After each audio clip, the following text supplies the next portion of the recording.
matter of profound privilege and honor for me to stand before you today on the momentous occasion of the 63rd Foundation Day of Tripura Legislative Assembly. I extend my heartfelt congratulations to every member of this House, every officer and staff, and through you to the entire citizens of Tripura, Jitendra, 40 lakh have used of here. This beautiful state who are the true stakeholders of our democracy.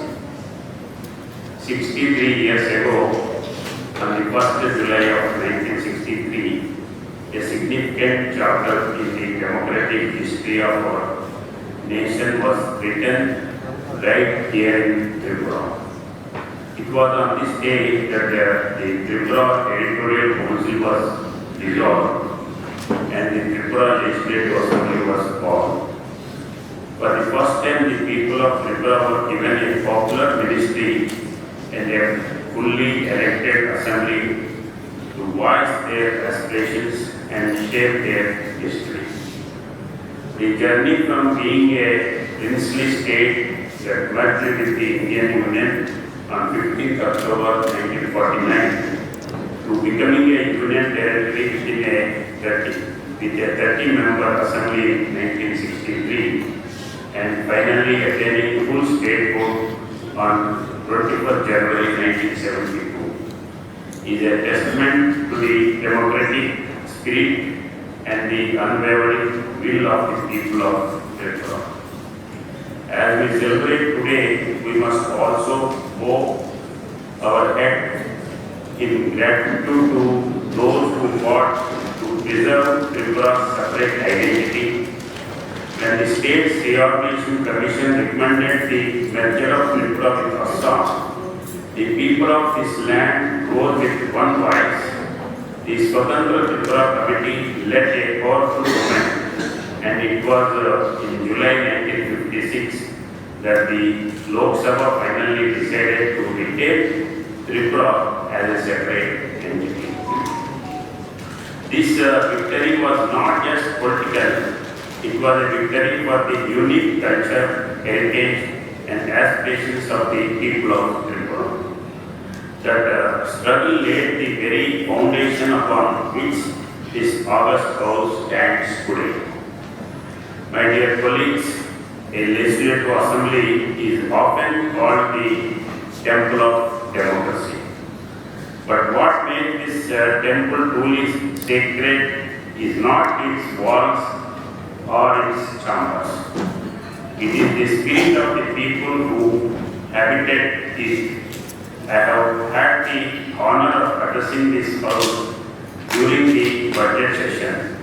I have witnessed the debates, the discussions, and the deliberations. I have seen the treasury benches and the opposition engage in what our Honorable Chief Minister has aptly described as a symbolic process for a healthy democratic ecosystem. However, what has moved me the most is the compassion and empathy that I see in each of you in this house. We have 60 MLAs representing 60 constituencies.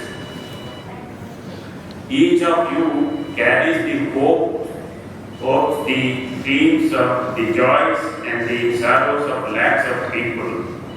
When you stand here to question or to answer, you are not just speaking for yourselves. You are speaking for the farmer in the field, the mother in the village, the youth seeking employment, and the elderly seeking dignity. A special conference of people's representatives is not merely a procedural gathering. It is a sacred congregation where the voices of the voiceless find expression. It is here that the budget is scrutinized not just as a financial reflection of our collective consciousness.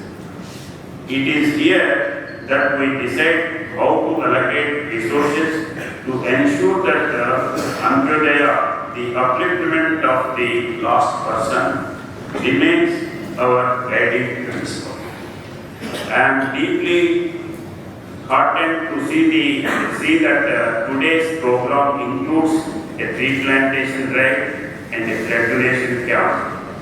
There are not mere symbolic gestures, they are profound expressions of our commitment to life and to the future. A tree gives oxygen and a blood donation gives life. Just as we are interdependent on nature, we are interdependent on each other. This assembly, with its debates and its decisions, must continue to breathe life into our democracy and oxygen into our development. As we look ahead, we must reaffirm our commitment to building a Viksit Tripura, a developed Tripura that is peaceful, prosperous, and inclusive. The state government has been working relentlessly to ensure that every citizen, regardless of their background or socio-economic status, has access to basic amenities, education, healthcare, and economic opportunities. Significant strides have been made in maintaining law and order, fostering peace and driving development across sectors from infrastructure to agriculture, which contributes to 36% of our GDP. The historic agreement signed with the various groups have brought peace and opened new avenues for development, particularly for our indigenous communities. I am hopeful that the members of this House from both the Treasury and opposition benches will continue to work together to build upon these achievements. Friends, as we celebrate the 63rd Foundation Day of this great institution, let us remember that the true strength of our democracy lies not in the absence of differences, but in the ability to resolve them through dialogue and debate. Let us remember that we are here not for ourselves, but for the people who have responded their faith in us. Let the compassion that fills your hearts guides your decisions.